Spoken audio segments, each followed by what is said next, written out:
2022년 6월 5일 주일 함께 은혜 나누실 하나님 말씀은 잠언서 27장 21절 그리고 사도행전 2장 43절로 47절 말씀 되겠습니다. 잠언서는 한 절이니까 제가 읽어드리고 사도행전은 우리 다 함께 합독을 하겠습니다. 제가 먼저 잠언서 27장 21절 읽어드릴게요. 도가니로 은을, 풀무로 금을, 칭찬으로 사람을 단련하느니라. 사도행전 2장 43절로 47절 합독합니다.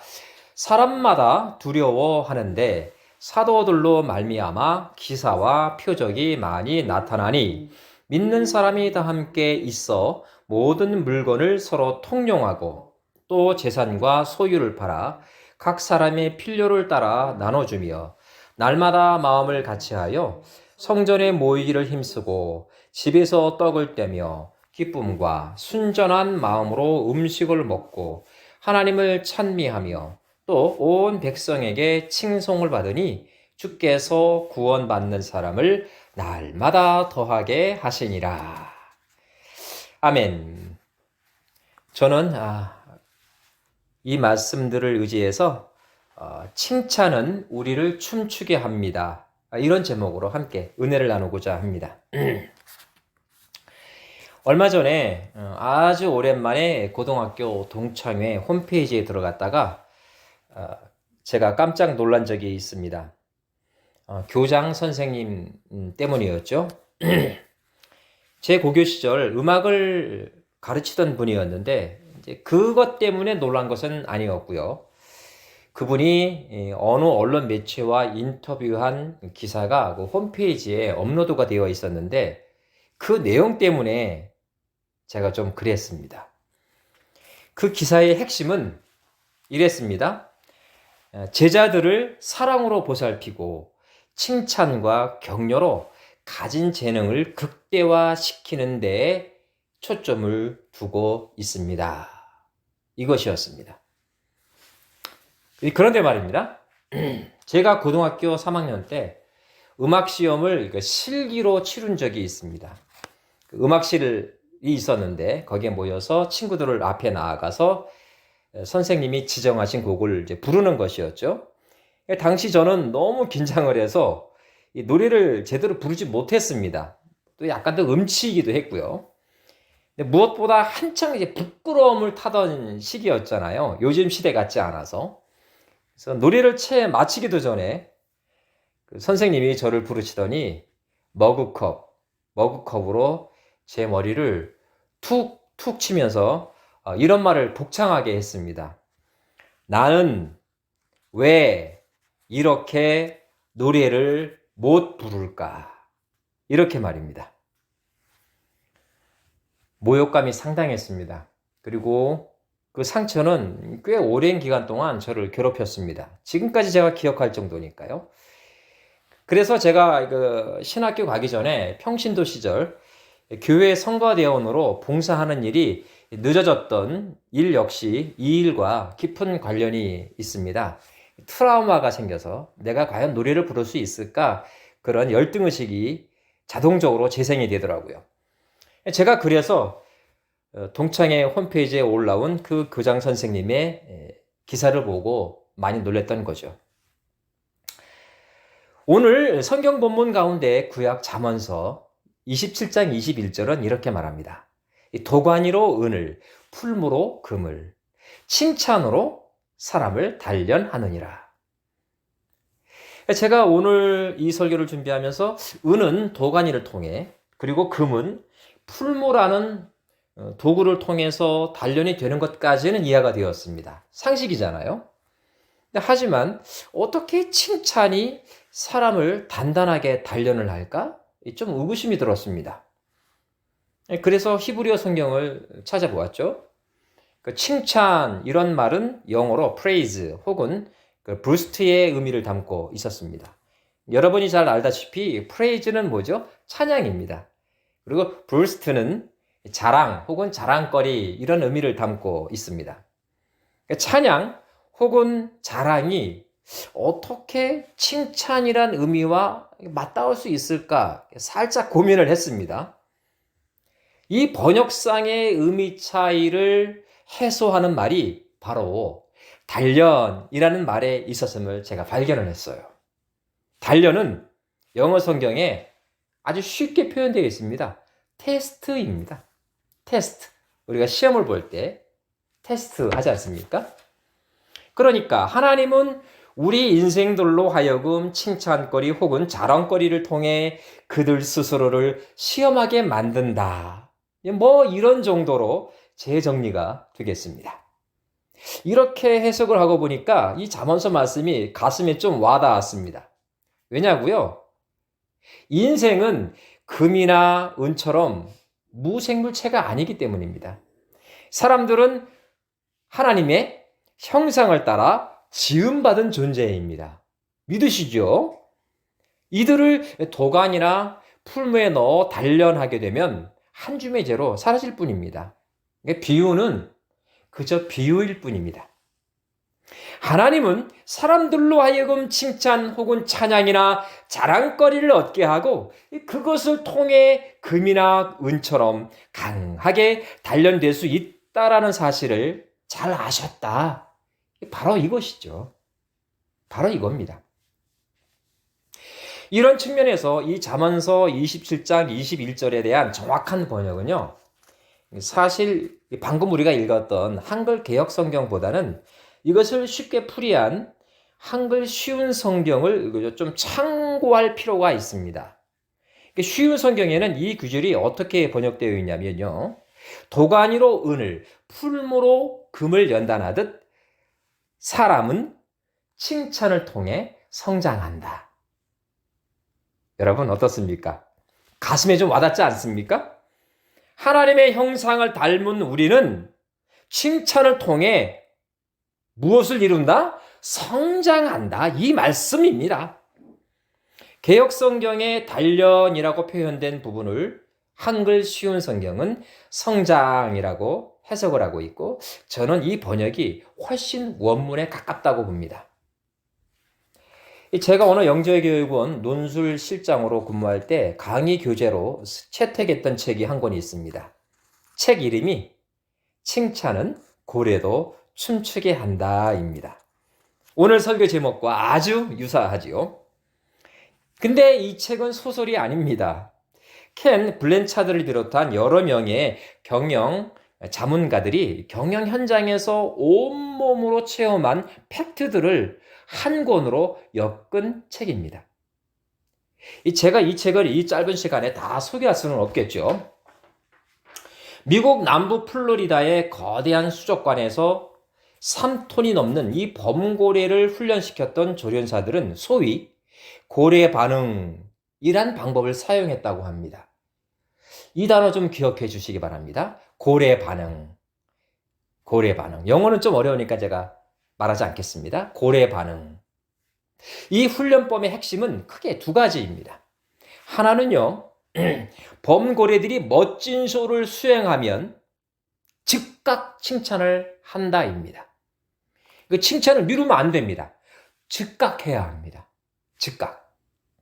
다른 하나는요, 혹시 범고래들이 실수를 하게 되면 절대 질책하지 않고 범고래들이 자기들이 실수했다는 사실을 잊어버리도록 다른 데에 관심을 갖게 만들어 준다고 합니다.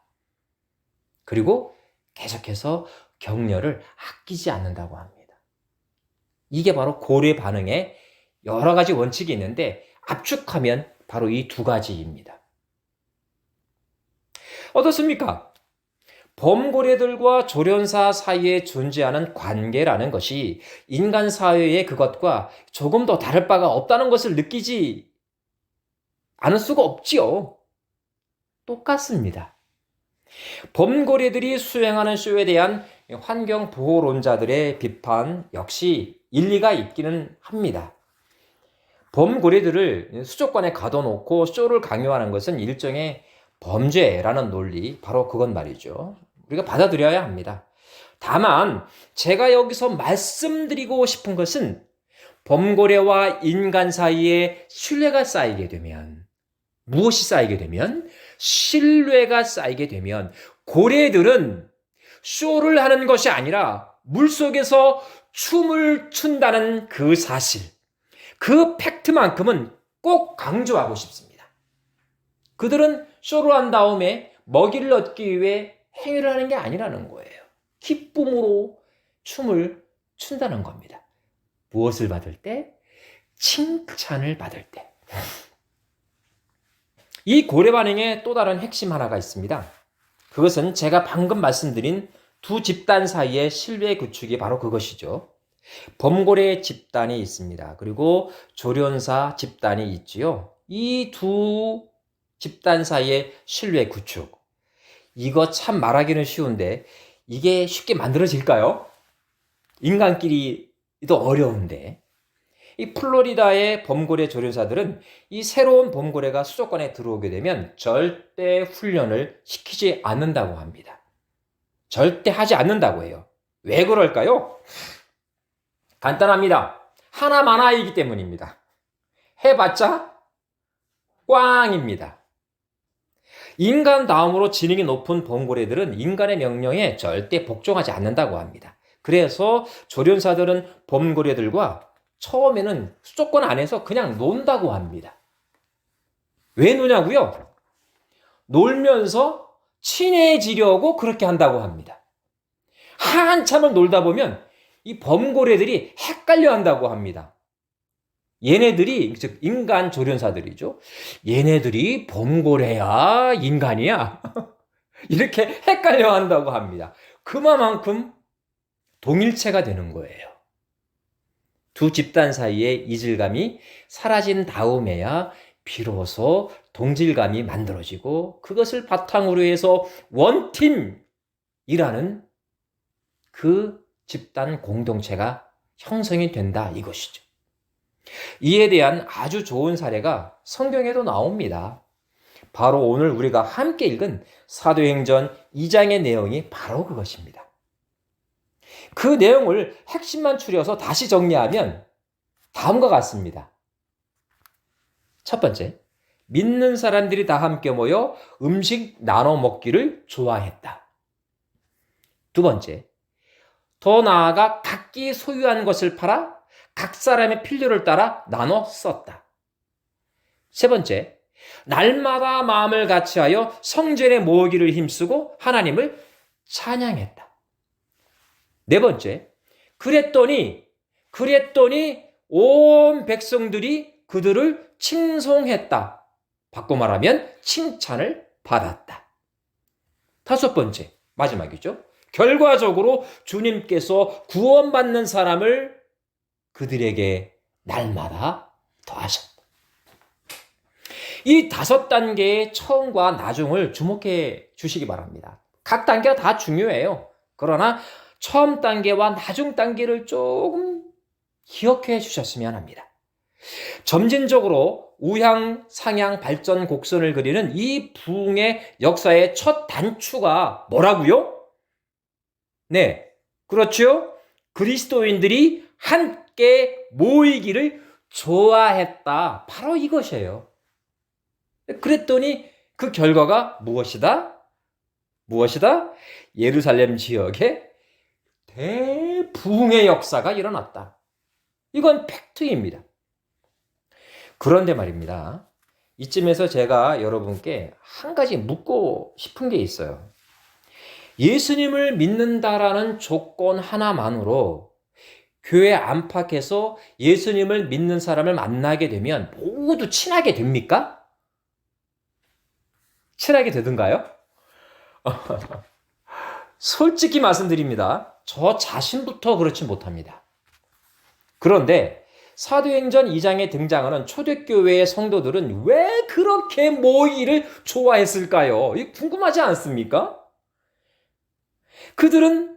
제가 보기에 그들은 고래 반응을 그 누구보다 잘 실천했던 분들이 아니었을까? 그런 생각이 문득 들더라고요. 말씀을 준비하면서. 달랑 5구절밖에 되지 않는 예루살렘 초대교회 성도들의 삶은 2022년 6월 오늘 현재의 우리로서는 오로지 추론으로밖에는 설명할 방법이 없습니다. 너무 짧아요. 그래서 100% 맞지는 않겠지만 제가 지금 소개해드리는 이 고래 반응 10가지 내용을 이 예루살렘 교회에 한번 적용해 보도록 하겠습니다. 1. 고래 반응 10가지 원칙. 아까는 이 10가지를 압축해서 2가지로 더 요약을 했다면 이거는 10가지로 푼 겁니다. 1. 칭찬할 일이 생겼을 때 즉시 칭찬한다. 2. 잘한 점을 구체적으로 칭찬한다. 뭉뚱그려 하는 게 아니라 구체적으로. 3. 가능한 한 공개적으로 칭찬한다. 4. 결과보다는 과정을 중시한다. 5. 사랑하는 사람을 대하듯 칭찬한다. 6. 거짓 없이 진실한 마음으로 칭찬한다. 7. 긍정적인 눈으로 보면 칭찬할 일이 보인다. 8. 일이 잘 풀리지 않을 때 더욱 격려한다. 9. 잘못된 일이 생기면 관심을 다른 방향으로 유도한다. 아까 그 부분이죠. 마지막으로 10. 가끔은 스스로를 칭찬한다. 어떻습니까, 여러분? 동의하십니까? 아멘이시죠? 이 아멘 안 하면 이상한 사람인 거예요. 한마디로 예루살렘 초대교회 교인들은 서로 칭찬하는 데에 익숙한 사람들이었고 서로 칭찬을 받으니 신바람이 나서 교회뿐만 아니라 집에 모이기를 좋아했다. 이 이야기 아닐까요? 동의하십니까? 동의하시죠? 동의할 수밖에 없는 겁니다. 모이기만 하면 서로 비판하고 자기 자랑만 하고 다른 사람에게 자신의 가치관을 강요하게 되면 절대 이런 일이 일어날 수가 없습니다.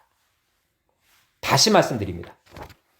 이 고래 반응을 관찰한 사람들은 그들의 머릿속에서 상상으로 이 10가지 원칙을 만들어낸 게 아니에요. 그들은 범고래라는 인간보다 못한 집단의 행동 패턴을 아주 오랜 기간 동안 관찰을 해서 내놓은 그 결과를 우리에게 보고하고 있는 거예요. 상상의 결과물이 아니다 그겁니다. 즉 소설책 내용이 아니다 그겁니다. 여러분, 이런 의미에서 오늘 사도행전 2장 44절은 제가 보기에 다음과 같이 해석해야 보다 정확한 번역이 된다고 믿습니다. 성경에는 성경 말씀에 뭐를 더하거나 빼면, 즉 가감하면 하나님의 심판이 따른다고 했으니 제가 조심스럽습니다. 감안하고 들으시기 바라요. 믿는 사람이 다 함께 있어 모든 물건을 서로 통용하고, 이게 사도행전 2장 44절 말씀이에요. 이 부분을 예수 그리스도를 믿어 변화받은 사람이 다 함께 있어 모든 물건을 서로 통용하고, 이렇게 조금 바꿔야 한다고 생각합니다. 뭐가 바뀌었나요? 무엇이 바뀌었죠? 그렇죠? 믿는 사람이 이 말 앞에 예수님을 믿어 변화받은 요 수식구를 좀 넣었으면 하는 마음인 거예요. 예수님을 믿는 사람들은 변화의 증거가 몸에 배어 있어야 합니다. 믿으십니까? 그것이 뭐라고요? 네, 그렇습니다. 상대방을 향한 아낌없는 칭찬입니다. 칭찬을 하되 고래 반응 10가지 원칙 가운데 5번째 및 6번째 원칙을 잘 지켜야 되겠지요. 그것이 무엇이었나요? 혹시 기억하십니까? 5번째 원칙이 뭐였습니까? 사랑하는 사람을 대하듯 칭찬한다. 6번째가 무엇이었죠? 거짓 없이 진실한 마음으로 칭찬한다. 그러고 보니까 5번째 원칙과 6번째 원칙이 조금 비슷합니다. 바꿔 말하면 입에 발린 칭찬이 아니라 사랑하는 사람을 대하듯 진실하게 그렇게 해라 이겁니다.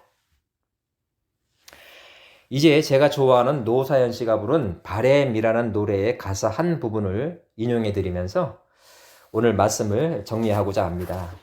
매월 첫째 주는 우리가 기도하는 주간 주일 예배로 드리기 때문에 말씀을 좀 짧게 하겠습니다. 바램의 가사 일부분이 이렇습니다. 내 손에 잡은 것이 많아서 손이 아픕니다. 등에 짊어진 삶의 무게가 온몸을 아프게 하고 매일 해결해야 하는 일 때문에 내 시간도 없이 살다가 평생 바쁘게 걸어왔으니 다리도 아픕니다. 내가 힘들고 외로워질 때 내 얘기를 조금만 들어준다면 어느 날 갑자기 세월의 한복판에 덩그러니 혼자 있진 않겠죠. 큰 것도 아니고 아주 작은 한마디, 지친 나를 안아주면서 사랑한다, 정말 사랑한다 라는 그 말을 해준다면 나는 사막을 걷는다 해도 꽃길이라 생각할 겁니다. 사랑하는 성도 여러분, 오늘 예배를 마치고 집에 돌아가 사랑하는 아내와 남편, 가족, 그리고 이웃을 향해서 큰 것도 아닌 아주 작은 한마디, 지친 그들을 안아주면서 사랑한다, 정말 사랑한다, 이렇게 말해줄 수 있는 여러분 모두가 되시길 예수님의 이름으로 간절히 축원합니다. 기도하겠습니다. 하나님, 저희들이 예수님을 믿어 예수 그리스도의 흔적을 몸에 지니기를 원합니다. 예수님처럼 손과 발에 상처를 남길 수는 없겠지만 우리의 언어가 변화되기를 소원합니다. 세상살이에 지칠 대로 지친 내 가족과 이웃을 안아주면서 사랑한다, 진정으로 사랑해, 이렇게 말할 수 있는 우리 모두가 되기를 기도합니다. 칭찬은 고래도 춤추게 한다 하였습니다. 우리가 고백하는 입술의 칭찬을 통해 내 가족과 내 이웃 그리고 내 신앙의 동지들 모두가 그들의 삶 속에서 춤추며 삶의 활력을 얻게 해 주옵소서. 이를 통해 하나님 나라의 외연이 확장되는 역사가 아울러 나타나게 해 주시옵소서. 예수님의 이름으로 간절히 기도 올리옵나이다. 아멘.